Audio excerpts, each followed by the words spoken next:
ನಮಸ್ಕಾರ ಫ್ರೆಂಡ್ಸ್. ಇವತ್ತು ನಾವು ಕಾಯಗುಡ್ಡೆ ಆಲೆ ಮನೆಗೆ ಬಂದಿದ್ದೇವೆ. ಇದು ಉತ್ತರ ಕನ್ನಡ ಜಿಲ್ಲೆ ಸಿರ್ಸಿಯಲ್ಲಿದೆ. ಇಲ್ಲೇ ನಮ್ಮ ಅಕ್ಕನ ಮನೆ ಕೂಡ ಇದೆ. ಈ ಪ್ಲೇಸ್ ಅಲ್ಲಿ ಯಾವುದೇ ಬಿಗ್ ಫ್ಯಾಕ್ಟ್ರಿ ಇಲ್ಲ. ಇದು ಈ ಒಂದು ಸೀಸನ್ ಮಾತ್ರ ಓಪನ್ ಆಗಿರುತ್ತೆ. ಇದೊಂದು ಕಂಪ್ಲೀಟ್ ಆಗಿರೋ ಒಂದು ವಿಲೇಜ್ ಸೆಟಪ್. ಆಲೆ ಮನೆಗೆ ಬಂದಾಗ ಒಂದು ಡಿಫ್ರೆಂಟ್ ವೈಬ್ ಇರುತ್ತೆ ಇಲ್ಲಿ. ಈ ಒಂದು ಪ್ಲೇಸ್ ಅಲ್ಲಿ ತುಂಬಾ ಕಬ್ಬಿನ ರಾಶಿ ಕಾಣಿಸ್ತಾ ಇದೆಯಲ್ಲ, ಇದೆಲ್ಲ ಸುತ್ತಮುತ್ತಲಿನ ಊರುಗಳಿಂದ ತಂದು ಹಾಕಿರೋದು. ಯಾಕಂತಂದ್ರೆ ಈ ಒಂದು ಆಲೆ ಮನೆಯಲ್ಲಿ 24x7 ಹಗಲು ಮತ್ತೆ ರಾತ್ರಿ ಈ ಒಂದು ಪ್ರೊಸೆಸ್ ನಡೀತಾನೆ ಇರುತ್ತೆ. ಈ ಒಂದು ಆಲೆ ಮನೆ ಇರೋ ಕಡೆ ಎಷ್ಟೊಂದು ವಿಶಾಲವಾಗಿರುವಂತ ಒಂದು ಜಾಗ ಬೇಕಾಗುತ್ತೆ. ಯಾಕಂತ ಮುಂದೆ ಹೇಳ್ತೀನಿ ನೋಡಿ. ಈ ಒಂದು ಪ್ಲೇಸು ನಮ್ಮೂರಿಂದ ಒಂದು 50 ಕಿಲೋಮೀಟರ್ ದೂರದಲ್ಲಿದೆ. ಇದು ನಮ್ಮ ಅಕ್ಕನ ಮನೆ ಆಗಿರೋದ್ರಿಂದ ನಾವು ಅವಾಗ ಇಲ್ಲಿ ಬರ್ತಾನೆ ಇರ್ತೀವಿ. ನೋಡಿ, ಅಕ್ಕ ಕೂಡ ಇಲ್ಲಿದ್ದಾರೆ, ಅದ್ರ ಜೊತೆ ಫೋನಲ್ಲಿ ಮಾತಾಡ್ತಾ ಇದ್ದಾರೆ. ಬನ್ನಿ ಒಳಗಡೆ ಏನೇನಿದೆ ಅಂತ ಒಂದ್ಸಲ ಚೆಕ್ ಮಾಡೋಣ. ಸಂಜೆ ಸುಮಾರು ಒಂದು 6 ಗಂಟೆ ಟೈಮಲ್ಲಿ ನಾವು ಒಂದು ಆಲೆ ಮನೆಗೆ ಬಂದಿದ್ದೆ. ಸೊ ಇಲ್ಲಿ ಮಷಿನ್ ನಾವು ಬಂದಿರೋ ಟೈಮಲ್ಲಿ ರನ್ನಿಂಗ್ ಎಲ್ಲ ಇತ್ತು. ಸೊ ನಮಗೆ ಹಾಲು ಕುಡಿಲಿಕ್ಕೆ ಕೂಡ ಸಿಕ್ತು. ನೋಡಿ, ಅಲ್ಲಿ ನಮ್ಮ ಭಾವ ಕೂಡ ಇದ್ದಾರೆ. ನಮ್ಮ ಕಡೆ ಎಲ್ಲ ಈ ಥರ ಆಲೆ ಮನೆ ಅಂದ್ರೇನೆ ಒಂಥರ ಡಿಫ್ರೆಂಟ್ ಆಗಿ ವೈಬ್ ಇರುತ್ತೆ. ಆ ಬೆಲ್ಲ ಬೇಯ್ತಾ ಇರುವಾಗ ಒಂದು ಘಮ ಘಮ ಅಂತ ಒಂದು ವಾಸನೆ ಬರ್ತಾ ಇರುತ್ತೆ. ಅದು ಆಲೆ ಮನೆ ಒಳಗಡೆ ಮತ್ತೆ ಸುತ್ತಮುತ್ತ ಸ್ಪ್ರೆಡ್ ಆಗಿ ಒಂದು ಸಖತ್ತಾಗಿರೋ ಒಂದು ವೈಬ್ ಕ್ರಿಯೇಟ್ ಆಗಿರುತ್ತೆ. ಇದನ್ನ ಎಂಜಾಯ್ ಮಾಡೋದಕ್ಕೇನೆ ಒಂಥರ ಚೆನ್ನಾಗಿರುತ್ತೆ.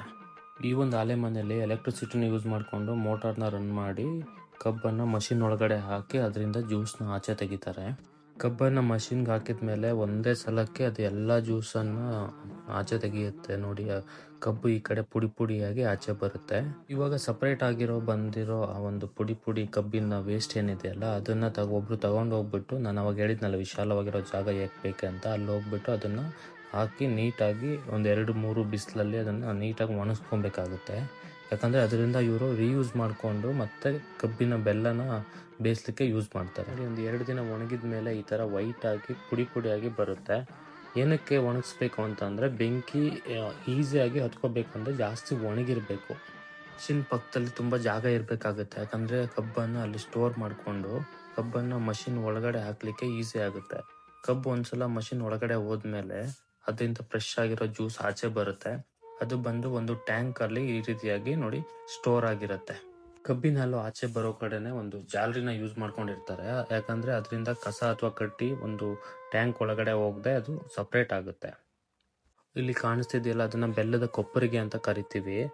ಆ ಟ್ಯಾಂಕ್ ಅಲ್ಲಿ ಕಬ್ಬಿನ ಹಾಲು ಫುಲ್ ಸ್ಟೋರ್ ಆದ್ಮೇಲೆ ಅದರಿಂದ ಡೈರೆಕ್ಟ್ ಆಗಿ ಪೈಪ್ ನ ಯೂಸ್ ಮಾಡ್ಕೊಂಡು ಕೊಪ್ಪರಿಗೆ ಒಳಗಡೆ ಕಬ್ಬಿನ ಹಾಲನ್ನ ಬಿಡ್ತಾರೆ. ಕೊಪ್ಪರಿಗೆ ಒಂದ್ಸಲ ಹಾಲನ್ನ ಸ್ಟೋರ್ ಮಾಡ್ಕೊಂಡ್ಮೇಲೆ ಈ ತರ ಸಿಪ್ಪೆನೆಲ್ಲ ಅದ್ರ ಪಕ್ಕದಲ್ಲೇ ಸ್ಟೋರ್ ಮಾಡ್ಕೊಂಡು ಒಬ್ರು ಅದಕ್ಕಂತಾನೆ ಕುತ್ಕೊಂಡು ನೀಟಾಗಿ ಒಳ್ಳೆ ಪ್ರಮಾಣದಲ್ಲಿ ಬೆಂಕಿನ ಮಾಡ್ತಾನೆ ಇರ್ಬೇಕು. ಅಂದ್ರೆ ಸಿಪ್ಪೆನ ಆ ಒಂದು ಒಲೆ ಇರುತ್ತಲ್ಲ, ಒಲೆ ಒಳಗಡೆ ಹಾಕಿ ದೂಡ್ತಾ ಇರ್ಬೇಕಾಗುತ್ತೆ. ಅದರಿಂದ ಬೆಂಕಿ ಕೆಳಗಡೆ ನೀಟಾಗಿ ಹತ್ಕೊಳ್ಳುತ್ತೆ.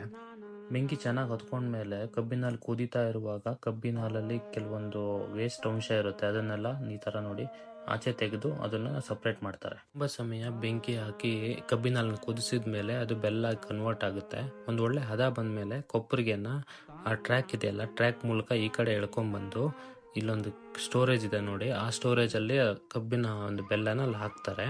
ಆಮೇಲೆ ಅದನ್ನ ಮೇಲ್ಗಡೆ ಶಿಫ್ಟ್ ಮಾಡ್ತಾರೆ. ಇಲ್ಲಿ ಬಿಸಿಯಾಗಿರೋ ಬೆಲ್ಲನ ಡಬ್ಬಕ್ಕೆ ಫಿಲ್ ಮಾಡೋಕ್ಕಾಗಲ್ಲ. ಅದಕ್ಕೋಸ್ಕರ ಬೆಲ್ಲ ಆರೋವರೆಗೂ ಕಾದು ಆಮೇಲೆ ಬೆಲ್ಲನ ತಮ್ಮ ಡಬ್ಬಗಳಿಗೆ ಫಿಲ್ ಮಾಡ್ತಾರೆ. ಈ ಒಂದು ಕೊಪ್ಪರಿಗೆಯಲ್ಲಿ 6 ಡಬ್ಬ ಬೆಲ್ಲ ಆಗುತ್ತೆ. ಒಂದು ಆಲೆ ಮನೆಗೆ ಬಂದ್ಮೇಲೆ ಕಬ್ಬಿನ ಹಾಲು ಜ್ಯೂಸ್ನ ಮಿಸ್ ಮಾಡ್ಕೊಳಕ್ ಆಗೋದೇ ಇಲ್ಲ. ನಾನು ತುಂಬ ದಿನ ಆದಮೇಲೆ ಬೇರೆ ಬಂದಿದ್ದೆ. ಸೊ ಕಬ್ಬಿನ ಹಾಲನ್ನು 1-2 ಗ್ಲಾಸ್ ಏರಿಸ್ಬಿಟ್ಟೆ. ಟೇಸ್ಟು ಸಖತ್ತಾಗಿತ್ತು.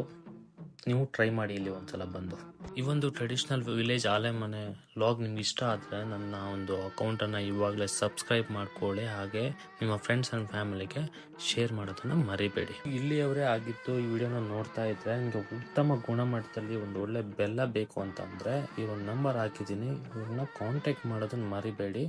ಮುಂದಿನ ವಿಡಿಯೋದಲ್ಲಿ ಸಿಗೋಣ. ಅಲ್ಲಿವರೆಗೂ take care, bye. Thank you.